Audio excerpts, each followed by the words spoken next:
السلام علیکم ورحمۃ اللہ تعالی وبرکاتہ۔ مرکز اہل سنت جامعہ رضویہ منظر اسلام کے یوٹیوب چینل ہم سبق درس نظامی میں آپ کا خیر مقدم ہے۔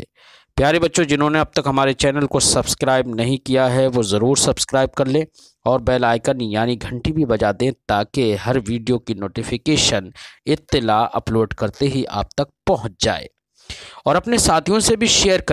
شیئر کرنا نہ بھولیں تاکہ ان کو بھی فائدہ حاصل کرنے کا موقع ملے، اور بات پسند آئے تو لائک بھی کیا کریں اور اپنے قلبی تأثر کو ضرور کمنٹ کر کے بتائیں۔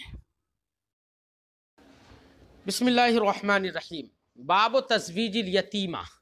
لقولہ تعالی، یہ باب ہے یتیم بچی کا نکاح کرنے کے بیان میں، یتیم بچی کا نکاح کرنے کے بیان میں۔ اس باب میں امام بخاری علیہ رحمت و رضوان یہ بتانا چاہتے ہیں اور اس بات پر دلیل لانا چاہتے ہیں کہ اگر کوئی آدمی کسی عورت سے نکاح کرنا چاہتا ہے اور اس آدمی نے اس عورت کے ولی سے یہ کہا کہ فلاں سے میرا نکاح کروا دیجئے یا میرا نکاح کر دیجئے، اور اس ولی نے فوراً اس کا نکاح نہیں کیا بلکہ تھوڑا سوچ بچار کیا، سوچتا رہا، پھر سوچنے کے بعد ابھی وہی مجلس تھی جس میں اس نے کہا تھا کہ میرا نکاح کر دیجئے، لیکن ولی نے فوراً نکاح نہیں کیا، سوچنے کے بعد بہت دیر کے بعد اس کو جواب دیا اور بیچ میں بہت ساری بات چیت ہوئی، پھر آخر میں جا کر اس کا نکاح کر دیا، تو اس نے تو نکاح کرنے کی درخواست جو کی تھی وہ بہت پہلے کی تھی، بیچ میں پھر بات چیت ہوتی رہی، خاموشی رہی، لیکن پھر بھی بعد میں ولی نے اس کا نکاح کر دیا، تو یہ بیچ میں خاموشی کا ہونا یا بیچ میں جو بات چیت ہوئی یہ بات چیت یہ منافی نہیں ہوگی، کیونکہ مجلس مختلف نہیں ہوئی تھی، مجلس متحد تھی، اس لیے اب آخر میں جا کے ولی نے اگر نکاح کر دیا تو اس کا یہ نکاح درست ہوگا اور جائز ہوگا۔ یہ بات بتانے کے لیے امام بخاری علیہ رحمت و رضوان نے یہ باب باندھ دیا۔ اب اس باب میں امام بخاری علیہ رحمت و رضوان ایک آیت کریمہ بھی دلیل کے طور پر پیش کرتے ہیں۔ پڑھیے، باب تزویج الیتیمہ، یتیم بچی کا نکاح کرنے کا بیان، لقولہ تعالی، اللہ کے اس فرمان کی وجہ سے، اللہ کے فرمان سے استدلال کرتے ہیں کیا؟ وَإِنْ خِفْتُمْ، سب سے پہلے تو یہ سمجھیے کہ یتیم بچی سے نکاح کرنا یا کسی اور سے یتیم بچی کا نکاح کروا دینا یہ جائز ہے۔ اصل میں جو باب کے تحت امام بخاری نے جس آیت کریمہ کو پیش کیا ہے، اس آیت کریمہ کے نزول کا پس منظر یہ ہے کہ اس زمانے میں یتیم بچیوں سے مراد یہ نہیں ہے جس کا باپ مر گیا، بلکہ یتیم بچیوں سے مراد وہ یتیم ہے، نہیں، یتیم بچیوں سے مراد یہ نہیں ہے کہ چھوٹی سی بچی ہو، بلکہ یتیم بچیوں سے مراد وہ یتیم بچیاں ہیں جن کا باپ مر گیا ہو لیکن وہ بالغ ہوں اور وہ عاقل بھی ہوں، باکرہ ہوں، یا سیبہ سے مراد، خیر سیبہ کا تو یقین نہیں کیا جا سکتا، جس کی شادی نہیں ہوئی ہے تو اس کو تو باکرہ ہی کہا جائے گا، اگرچہ حقیقت میں پردہ بکارت چاہے کودنے سے پھاندنے سے کسی اور طریقے سے زائل ہو گیا ہو، لیکن اس کو پھر بھی شریعت باکرہ ہی کہتی ہے۔ تو جو لڑکی بڑی ہو، باکرہ ہو، اس کا والد کا انتقال ہو گیا، وہ یتیمہ ہے، اپنے والد کا مال اسے ملا، تو معاملہ یہ ہوتا تھا کہ لڑکی اگر خوبصورت ہوتی تھی یا اس کے پاس مال و دولت خوب ہوتی تھی تو کچھ لوگ ایسا کرتے تھے، ایسی لڑکی کی طرف رغبت کرتے تھے اور اس سے نکاح کرنا چاہتے تھے۔ اب اس سے نکاح کرنے کے دو فائدے ان کو لگتے تھے، ایک تو یہ کہ خوبصورت حسن و جمال کی پیکر لڑکی مل جائے گی، اور دوسرا یہ سمجھتے تھے کہ اس کے پاس مال و دولت بھی ہے، باپ کی وراثت اس کو ملی ہے، وہ مال و دولت بھی ہمیں حاصل ہوگی، ٹھیک ہے۔ تو ایسی لڑکیاں جو خوبصورت ہوتی تھیں یا ان کے پاس مال و دولت ہوتی تھی، ایسی لڑکی یتیم بچیوں سے لوگ نکاح کرنا چاہتے تھے۔ اور وہیں پر اگر کوئی یتیم بچی ایسی ہے جو خوبصورت نہیں ہے یا اس کے پاس مال و دولت نہیں ہے، تو ایسی صورت میں ایسی لڑکیوں سے وہ نکاح کرنا پسند نہیں کرتے تھے۔ تو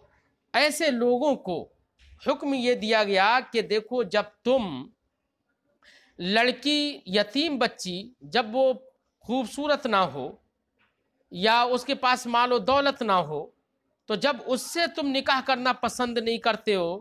تو پھر تم ان لڑکیوں سے بھی نکاح مت کرو کہ جو خوبصورت ہوں اور مال و دولت ہو، ان سے بھی نکاح مت کرو، بلکہ یتیم بچیوں کے علاوہ تم کسی اور سے نکاح کرو، دوسری عورتوں سے نکاح کرو، ٹھیک ہے۔ یہ شریعت نے حکم دیا، اس پر آیت کریمہ یہ نازل ہوئی، تو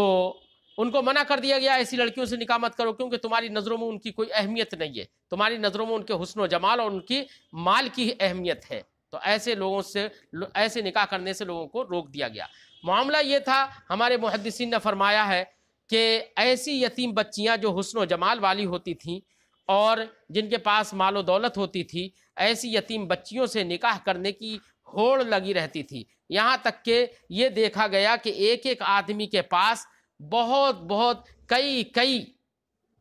یتیم بچیوں سے وہ نکاح کر لیتے تھے، کئی عورتیں ایک ایک کے پاس ہو جاتی تھیں، اور پھر ان کے درمیان وہ عدل و انصاف قائم نہیں کر پاتے تھے۔ اس لیے ان سے کہا گیا کہ نہیں، اب ایسی عورتوں سے صرف حسن و جمال اور صرف مال کی بنا پر نکاح مت کرو، بلکہ کسی ایک دوسری عورت سے نکاح کرو۔ یتیم بچیوں کے ساتھ جب تم انصاف نہیں کر سکتے ہو، ان کو صحیح سے مہر نہیں دے سکتے ہو، تو پھر ایسی بچیوں سے تم نکاح مت کرو، یہ منع فرما دیا گیا۔ اب اسی کے تحت امام بخاری حدیث ذکر کریں گے۔ پہلے پڑھتے ہیں آیت کریمہ کا مطلب۔ باب و تزویج الیتیمہ، یتیم بچی سے نکاح کرانا، لقولہ تعالی، اللہ کے اس فرمان کی وجہ سے، وَإِن خِفْتُمْ أَلَّا تُقْسِطُوا فِي الْيَتَامَى فَانكِحُوا مَا طَابَ لَكُمْ، اگر تمہیں اندیشہ یہ ہے کہ تم یتیم بچیوں کے درمیان انصاف نہیں کر پاؤ گے، فَانكِحُوا، تو تم یتیم بچیوں سے نکاح مت کرو، بلکہ مَا طَابَ لَكُمْ، ان کے سوا، یتیم بچیوں کے سوا جو دوسری عورتیں ہیں ان میں جو تمہارے لیے مباح ہیں ان سے نکاح کرو۔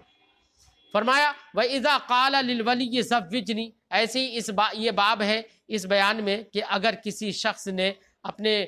شخص نے ولی سے کہا زوِّجْنِی فلانا، میرا نکاح فلاں عورت سے کر دیجئے، فَمَكَثَ سَاعَةً، پھر تھوڑی دیر وہ ٹھہرا رہا، یعنی کوئی جواب نہیں دیا، او قَالَ مَا مَعَكَ، یا بیچ میں کہہ دیا کہ تمہارے پاس کچھ ہے بھی نکاح کرنے کے لیے، مہر میں دینے کے لیے، فَقَالَ مَعِي، تو پھر کہنے والے نے کہا کہ ہاں میرے پاس قضا و قضا، ایسا ہے، وَلَبِثَا، اور پھر مطلب نکاح کی درخواست کرنے والا اور ولی دونوں ٹھہرے رہے اور کوئی ایجاب و قبول نہیں ہوا، ثم قال، پھر بعد میں ولی نے کہا زوجتکہا، میں نے اس کا نکاح تم سے کر دیا، فہو جائز، تو امام بخاری فرماتے ہیں اس بیان میں بھی یہ باب ہے کہ یہ نکاح کرنا بعد میں جائز ہے، اگرچہ بیچ میں اتنا فصل ہو گیا۔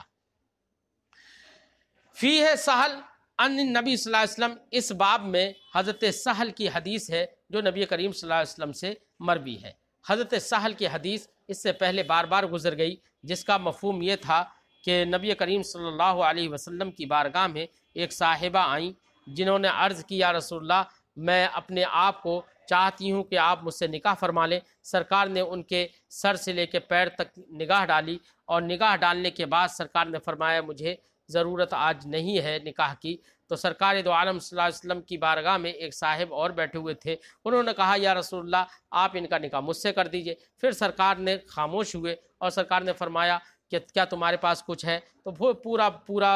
پورا ماجرا جو آپ نے واقعہ پورا پڑھا ہے، وہ سب میں اب یہاں پر اسکپ کرتا ہوں، اور میں صرف سیدھے اس پر آتا ہوں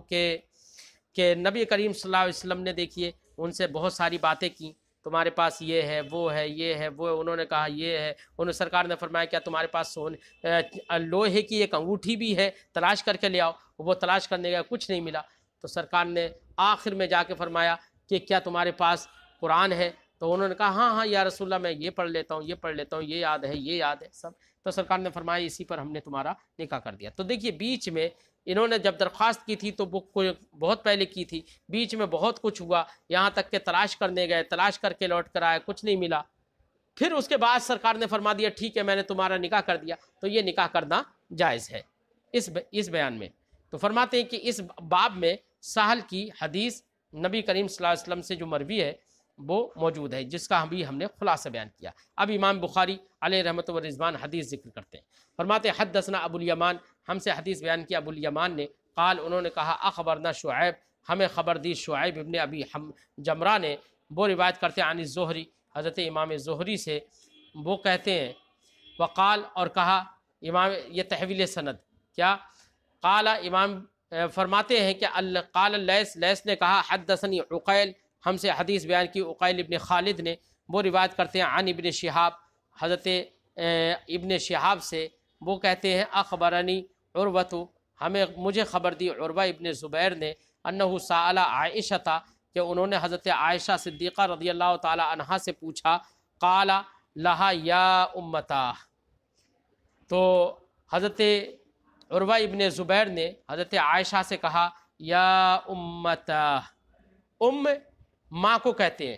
اور اس میں استغاثہ کے طور پر تا بھی لگانا جائز ہے، ہا بھی لگانا جائز ہے، اس لیے یہاں پر تا اور ہا یہاں پر ندبہ کے طور پر لگا دیا گیا ہے، اور کہا گیا یا امتا، اے میری ماں۔ تو دیکھو یہ ان کی ماں نہیں تھیں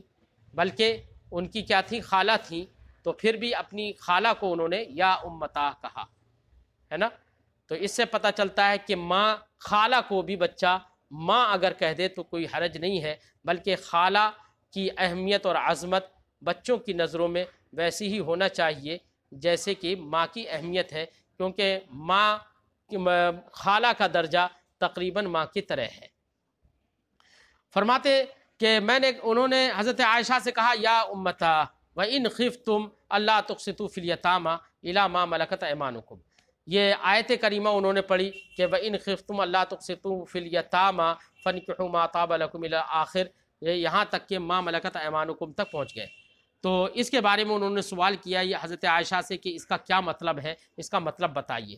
قالت عائشہ، تو حضرت عائشہ صدیقہ رضی اللہ تعالیٰ عنہا نے کہا یا ابن اختی، اے میری بہن کے بیٹے۔ تو دیکھو بھانجے ہیں نا،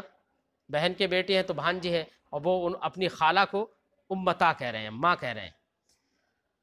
کیا کہا، اے میرے بھانجے، ہذہ الیتیمہ، یہ آیت کریمہ جو ہے وہ یتیمہ کے تعلق سے نازل ہوئی ہے۔ تکون فی حجر ولیہا، اے یتیمہ جو کہ اپنے ولی کی پرورش میں ہوتی تھی، فیرغب فی جمالہا و مالہا، تو اس کے مال اور اس کے جمال میں وہ رغبت رکھتا تھا، شوق رکھتا تھا، ویرید و چاہتا تھا، ان ینتقص من صداقہا، کہ اس کا مہر کم کر دے، اور اس مہر کو کم کر کے اس سے نکاح کرنا چاہتا تھا، ہے نا۔ فنہو، تو ایسے لوگوں کو منع کر دیا گیا، ان نکاحہن، یتیم بچیوں کے نکاح کرنے سے، الا ان یقسطوا لہن، مگر یہ کہ یہ لوگ ان یتیم بچیوں کے ساتھ اقساط کریں، یعنی انصاف کریں، فی اکمال الصداق، کہ ان کا جتنا مہر بنتا ہے اتنا مہر مکمل کرنے میں۔ وَأُمِرُوا، ان کو حکم دیا گیا بنکاح من سواہن،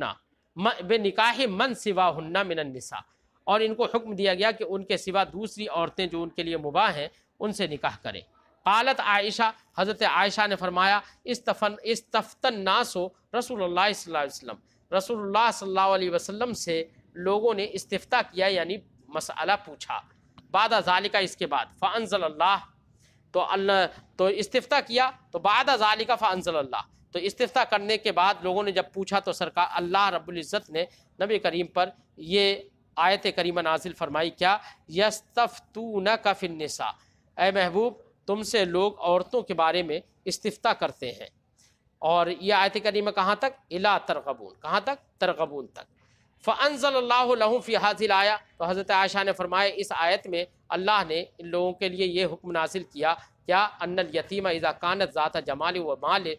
ذات مال و جمال، کہ یتیم بچی جب خوبصورتی اور مال کی مالک ہوتی تھی، رغبوا فی نکاحہا، تو لوگ ان کے نکاح میں رغبت رکھتے تھے، شوق رکھتے تھے، ونسبہا، اور ان کے نسب میں شوق رکھتے تھے، والصداق